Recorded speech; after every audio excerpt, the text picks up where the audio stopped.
Haka arpusan tarik ukula lengkot arja arpusa Menteri Berikmi Ikatanat Sports and Youth Affairs uba Shakler Wardri uba Deiru haka jukupor MLA jongkamau That Raishan Constituency ulalej banbu yo mau nong rim na kabenta bantai ka stadium haksnong Kenchi Bangla East and West Khasiels District. Hakane kesengi lawan banyodon lang daw Chief Secretary ke Sarkar Jilla uba DP Walang, u Deputy Commissioner ke East and West Khasiels District uba Gideon Karmau Plang, u Chief Engineer ke State Sports Council uba BMCM, u BDO ke Mau That Raishan Block uba W Masar lambat kiwe-kiwe. Haba ajing kran hakane kesengi uba Shakler Wardri ulaang, baka jing snai ke niga stadium kanam dunaya ke arpau klur tingka, bad nalor ke niga stadium laburu hakatop ya kamadan kenrut, bad ya kamadan mauro markasa, ban penyo da kamadan artificial turf.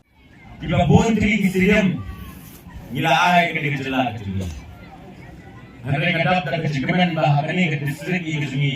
kani ke stadium ke maningkong ya ka bagiyo ya kunin ay ba kaburu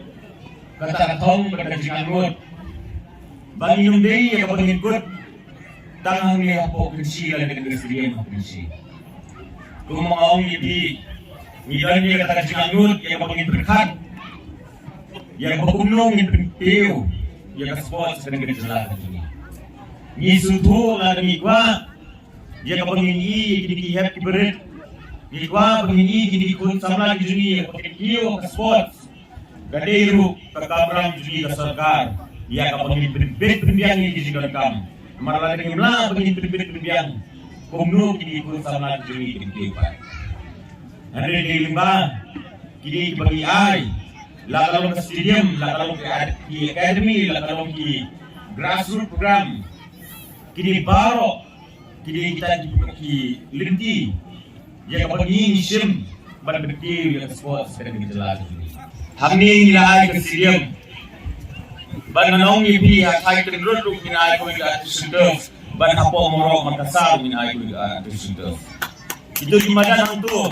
Bila ada buah kelis, baka ada sudah kini asli kita karu ini sedang naik. Habinter,